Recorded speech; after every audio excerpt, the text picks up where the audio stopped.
میں کیا عرض کر رہا تھا؟ حضور کے چہرے جیسا کسی کا چہرہ نہیں، حضور کی آنکھیں جیسے کسی کی آنکھیں نہیں، حضور کے بولنے جیسا کسی کا بولنا نہیں، حضور کے دیکھنے جیسا کسی کا دیکھنا نہیں، حضور کے چلنے جیسا کسی کا چلنا نہیں، حضور کی ادائیں جیسی کسی کی ادائیں نہیں. تو حضور جیسا کوئی نہیں، تو حضور کی دعا جیسی کسی کی. یہی بات شروع ہوئی تھی، یہی پہ بات ختم کر رہا ہوں. حضور کی دعا جیسی نہ پیران پیر کی دعا ہے، حضور کی دعا جیسے نہ حضرت موسیٰ کی دعا ہے. کیونکہ حضور کی دعا کیا ہے؟ سب کی دعائیں قبولیت تلاش کرتی ہے، سب کی دعائیں اجابت تلاش کرتی ہے، لیکن میرے نبی کی دعا کی شان ہے اللہ پر ہر دعا اجابت کو ڈھونڈتی ہے، لیکن دعائیں مصطفیٰ یہ ہے جس کے لیے اجابت جھک کر کے آتی ہے. میرے باپ کہتے ہیں عنایت کا جوڑا، اجابت کا صحرا، دلہن بن کے نکلی دعائے محمد. اجابت میں جھک کر، اجابت میں جھک کر، جس کے لیے اجابت جھکتی ہے وہ دعائے مصطفیٰ جان رحمت ہے. اجابت میں جھک کر گلے سے لگایا بڑی ناز سے جب دعائے محمد. ان کا نام لو تو آدم کی دعا قبول ہو جائے، ان کا نام لو تو نوح کی بگڑی بن جائے، ان کا نام لو تو موسیٰ کے لیے علیہ السلام دریا میں رستے پیدا ہو جائے. جب وہ جانے دعا خود دعا کرتے ہوں گے تو اس وقت دعا کی کیفیت کیا ہوتی ہوگی. اس لیے رسول اللہ کی دعا کی طرح بولو بھائی، کسی کی دعا نہ ان کی نہ میری، نہ مجھ سے بڑھ کر کسی کی، نہ اس سے بڑھ کر حضور کی دعا جیسی دعا کسی کی نہیں.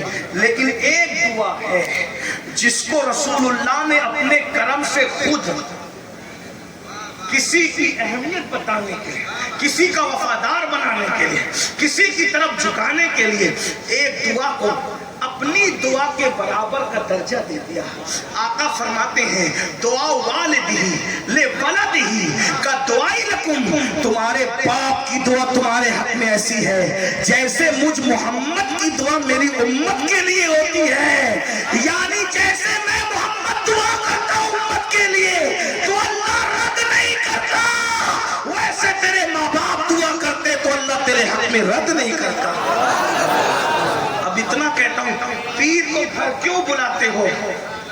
پیر کو گھر کیوں بلا؟ بگڑی بن جائے، دعا سے مقدر سمجھ جائے. لیکن یہ بات میں کہہ کے جا رہا ہوں، دعا دو یا گالی دو مجھے کوئی فرق نہیں پڑتا، کیونکہ مجھے بھی مر کے اللہ کو منہ دکھانا ہے. بڑے سے بڑا پیر لا کر پیسوں میں تول دو، اگر وہ دعا کرے کوئی گارنٹی نہیں ہے کسی کے پاس کہ اس کی دعا قبول ہوگی. لیکن ماں باپ کی دعا کو رسول اللہ نے اپنی دعا کا درجہ دیا ہے. یہ دعا کریں گے تو دعا قبول ہوگی. پیر کو مت دو، میں یہ نہیں کہتا کیونکہ میں پیروں کا غدار نہیں ہوں، پیروں کو ضرور دو، لیکن پیر سے پہلے تیرا سب سے بڑا مرشد تیرے ماں باپ ہے. ان کو بھی تو ان کی ولادت پہ گفٹ دو، اپنی ولادت پہ گفٹ دو، ان کو بھی تو نذرانہ دو. اس لیے کہ میرے بھائی کوئی دعا کر دے، بگڑی بنے گی کہ نہیں بنے گی کوئی میٹر نہیں، لیکن اگر ماں باپ دعا کر دے، ضمانت نبی نے دی ہے، جنت تیرے گھر میں رکھی ہے، کامیابی تیرے گھر میں رکھی ہے، کامرانی تیرے گھر میں رکھی ہے. ان کی دعا لینے کی بجائے کتنوں کے پیچھے دوڑ رہا ہے، سب کے پیچھے دوڑ، لیکن پہلے ماں باپ کے پیچھے دوڑ. تو میں کیا کہہ رہا تھا؟ اللہ اکبر. کیا ماں بیمار ہو تو کہتا ہے تیری ماں نہیں، تیری ماں نہیں، تیری. یہ حال ہے. قیامت کی نشانیوں میں سے ایک نشانی آقا فرماتے ہیں دوستوں پہ خرچ کریں گے اور ماں باپ پہ خرچ کرنے میں دل تنگ کریں گے. یہ قیامت کی نشانیوں میں سے نشانی. میرے بھائیوں، اس لیے میری گزارش ہے، اچھا عمل کرنے آئے ہو، اچھا عمل کرنے آئے ہو، اچھا عمل کرو. اور مفتی صاحب نے بتایا، میں اسی کو میں ختم کرتے ہوئے کہتا ہوں کہ اچھا عمل کیا ہے بھائی.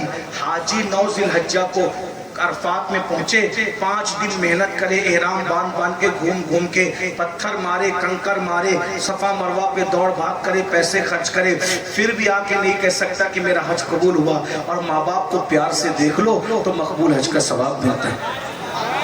یہاں ایک بات میں مفتی صاحب کی بات میں ایک اضافہ کر دوں، وقت ہوتا تو یہ ضرور کہتے.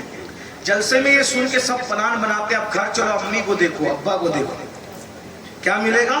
مقبول حج کا ثواب. 100 بار دیکھیں گے تو 100 بار، 1000 بار دیکھیں گے تو 1000 بار. لیکن یہ بات میں علماء کی موجودگی میں اپنی اصلاح کے لیے کہہ دوں، ہر اولاد کو ماں باپ کے دیکھنے پر مقبول حج کا ثواب نہیں ملتا. جو اولاد فرما بردار ہیں، مطیع ہیں، انہی کو ملتا ہے، ورنہ ماں باپ کو مار آستین چڑھا کے اور پھر اس کے بعد گھوم پھر کیا کہتے ہیں تو کیا مقبول حج کا ثواب نہیں؟ کافر جنوری میں مرے یا رمضان شریف میں مرے اس کے لیے دونوں برابر۔ کیوں؟ رمضان شریف کی برکت کافر کو کیوں نہیں ملتی؟ کیونکہ وہ رمضان کو رمضان مانتا ہی نہیں ہے۔ جو رمضان کو رمضان شریف نہ مانے اس کو برکت نہیں ملے گی۔ اس سے بڑھ کے بات کروں، آخری بات، ٹائم ختم ہے لیکن آخری بات، رسول اللہ نے پوچھو ان علماء سے ایک بات، چلو میں پہلے آپ سے سوال کرتا ہوں، علماء سے نہیں آپ سے کہتا ہوں، اگر کسی کو نبی کا جبہ پہنا کر دفن کیا جائے قبر میں تو بولو اس کو عذاب ہوگا کہ نہیں ہوگا؟ آپ جواب تو جو بھی آپ کے علم میں اس کو عذاب ہوگا؟ بولو بھائی، مل کے بولو، نہیں ہوگا نا؟ نبی کا جبہ جس کو پہنا دیا اس کو عذاب ہوگا؟ لیکن رسول اللہ نے ایک شخص کے بارے میں کہا، نبی پاک نے اپنا جبہ عبداللہ ابن ابی کو پہنایا اور اس کے منہ میں اپنا لعاب ڈالا اور اس کی جنازہ بھی حضور نے پڑھا۔ تین چیز غور کرنا، جس کا جنازہ حضور پڑھاتے بولو بخشا جائے گا کہ نہیں بخشا جائے گا؟ بولو بھائی، ارے جنازے پہ نبی کا نام لے لو تو آدمی بخشا جاتا ہے۔ آنکھوں کا تارا نام محمد، دل کا اجالا نام محمد، صلی اللہ کا سہرا سجا کر دولہا بنایا نام محمد، پڑتی درودے دوڑے گی اڑے لاشا جو لے گا نام محمد، اور آنکھوں میں آ کے دل میں سما کے رنگت رچا جا نام محمد، پوچھے گا مولا لایا ہے کیا کیا، میں یہ کہوں گا نام محمد، اپنے جمیل رضوی کے دل میں آ جا سما جا نام محمد۔ نبی کا نام لے لو تو برے بلائیں رہنے لگے۔ جنازہ حضور نے پڑھایا، اپنا جبہ پہنایا، اپنا لعاب اس کے منہ میں ڈال دیا، لیکن آقا علیہ السلام نے صحابہ نے کہا حضور وہ تو منافق تھا۔ آقا نے فرمایا میرا جبہ اس کو کوئی فائدہ نہیں دے گا، میرا اس کا منہ میں لعاب ڈالنا اس کو کوئی فائدہ نہیں دے گا، میرا جنازہ پڑھنا اس کو فائدہ نہیں دے گا۔ کیوں؟ کیا نبی کا جنازہ پڑھنے میں پاور کم ہو گیا تھا؟ کیا نبی کے جبے کا پاور کم ہے؟ کیا رسول اللہ کے لعاب کا پاور ادھر سے کم نہیں ہوا تھا؟ اس نے نبی کے جبے کو کبھی نبی کا جبہ مانا ہی نہیں۔ تو جس نے نبی کو نبی نہیں مانا تو نبی کا جبہ اس کے لیے مفید نہیں ہوا۔ جس نے نبی کو نبی نہیں مانا، نبی کا لعاب اس کے لیے مفید نہیں ہوا۔ جس نے نبی کو نبی نہیں مانا، نبی کا جنازہ پڑھانا اس کے لیے مفید نہیں ہوا۔ کیوں؟ کیونکہ اس نے نبی کو نبی مانا ہی نہیں۔ جب مانا ہی نہیں تو اس کے لیے اس کو فائدہ نہیں پہنچا اس کو۔ اور اگر جو مان لے تو نبی کے غلاموں کی چوکھٹ پر، اصحاب کہف کی چوکھٹ پہ کتا بیٹھ گیا، کتا جنتی ہو گیا، اور اس کو جبے نے فائدہ نہیں دیا۔ تو کیوں؟ وہ کتا ادب سے وفاداری سے بیٹھا تھا، اس لیے کتے کو بیٹھنے نے فائدہ دیا، اور اس نے نبی کا انکار کیا، نبی کو نبی مانا نہیں تو اس کو فائدہ نہیں دی۔ تو اب پتا چلا جو نبی کو نبی کا درجہ نہ دے، نبی کا جبہ اس کو فائدہ نہیں دیتا، نبی کا لعاب اس کو فائدہ نہیں دیتا، نبی کا جنازہ پڑھانا اس کو فائدہ نہیں دیتا، تو جو ماں باپ کو ماں باپ کا درجہ نہ دے، ماں باپ کو کبھی ماں باپ کا درجہ دیا ہے؟ ماں باپ کو کبھی ماں باپ کا درجہ کیا ہے؟ کیا ہے ماں باپ کا درجہ؟ ان کے سامنے آپ کندھے نہیں اٹھا سکتے، یہ اسلام میں ماں باپ کا درجہ۔ ان کو اف فلا تقل لہما اف، ان کو اف نہیں کہہ سکتے۔ اف کا مطلب میں نے بہت ڈھونڈنے کی کوشش کی تو مجھے جا کر کے تصوف کی اولین کتاب قوت القلوب میں اس کا مطلب ملا۔ اف کا مطلب لوگوں نے الگ الگ بیان کیا، لیکن مجھے سب سے زیادہ جو اف کا مطلب پسند آیا وہ یہ کہ عربی لوگ، عرب والے اف، یہ قوت القلوب میں شیخ ابو طالب مکی لکھ رہے ہیں۔ یہ قوت القلوب وہ کتاب ہے جس کو بابا فرید نظام الدین اولیاء محبوب الہی کو درس دیتے تھے، داتا علی حجویری جیسے لوگ اس کا مطالعہ کرتے تھے، وہ قوت القلوب کتاب ہے۔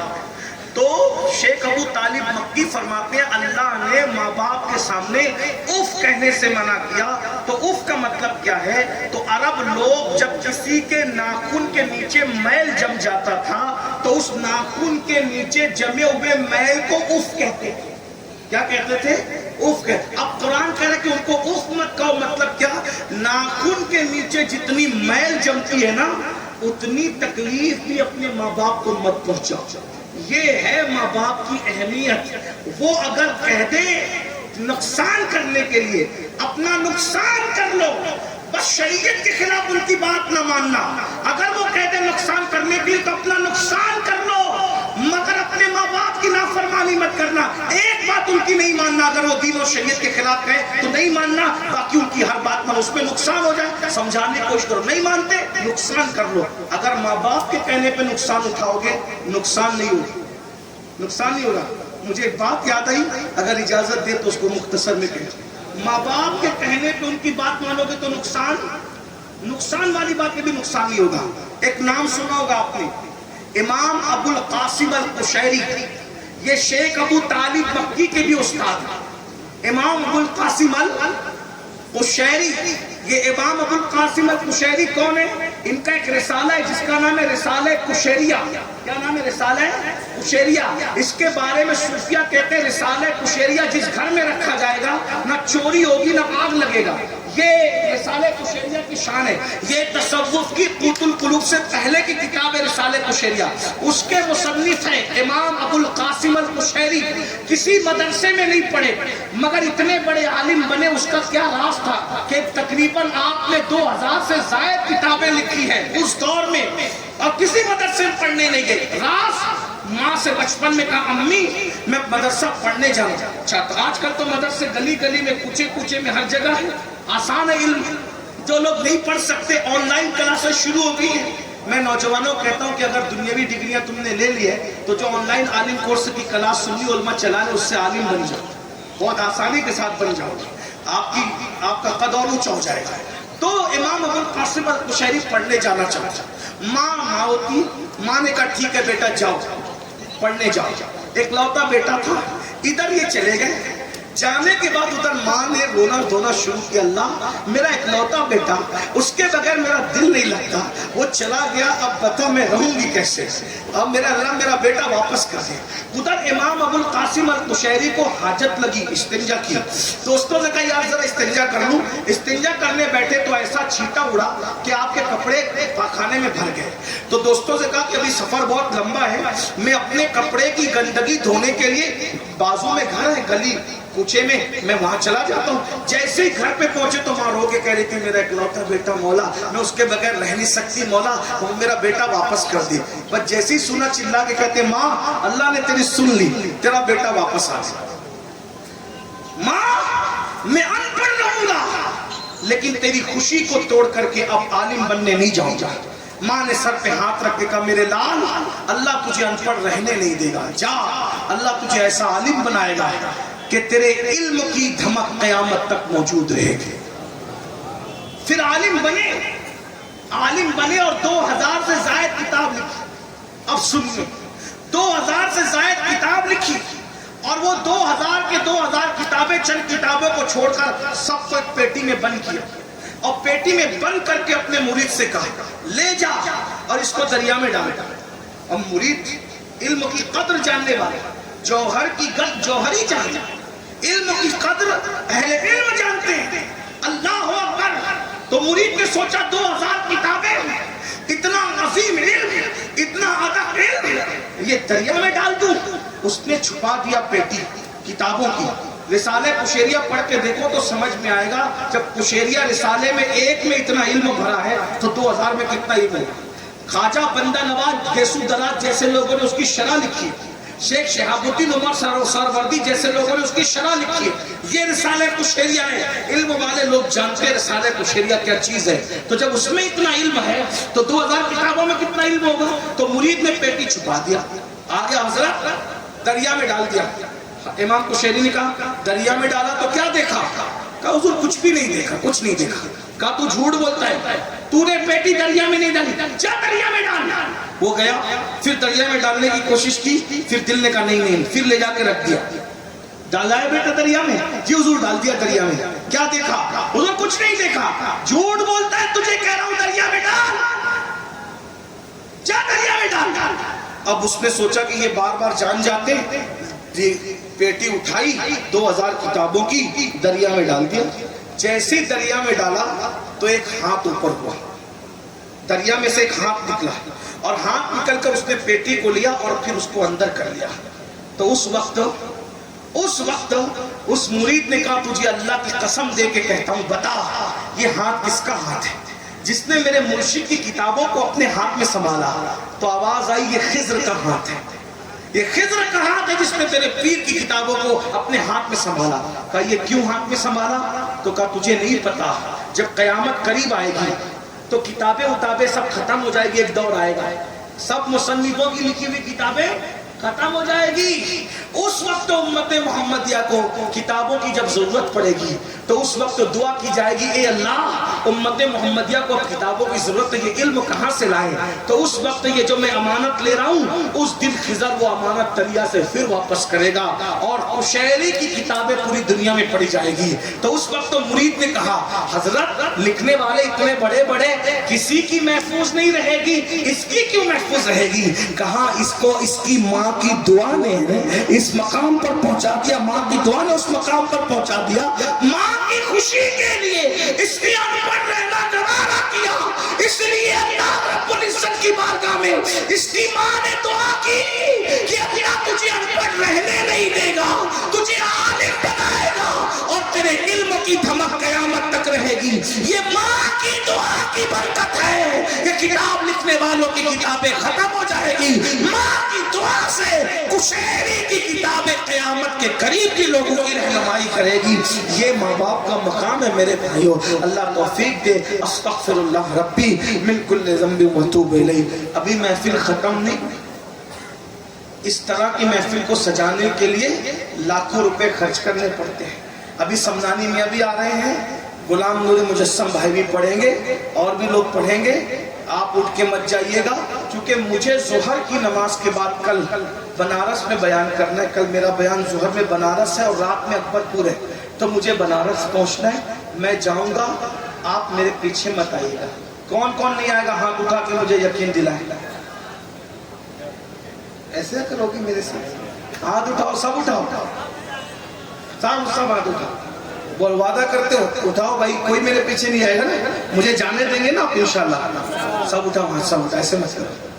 میری بات نہیں مانو گے تو لوگ کیا کہیں گے کہ ذکر اللہ صاحب کی بات مانی, وہ 2 لوگ چلے گئے خدمت کے لیے, میری نہیں مانی. ذکر اللہ صاحب فرما رہے تھے مفتی صاحب کہ دیکھو کیسی تقریر کا اثر ہوا, 2 لوگ خدمت میں جا رہے. میں دل میں سوچتا تھا یا اللہ پورا اثر مت ہونے دینا ورنہ صلاۃ السلام مجھے اکیلے کو پڑھنا پڑے گا. تمہارا بولو بھائی, ہاتھ اٹھا کے بولو کون میرے پیچھے نہیں آئے گا ابھی, مجھے جانے دیں گے نا آپ انشاءاللہ. السلام علیکم.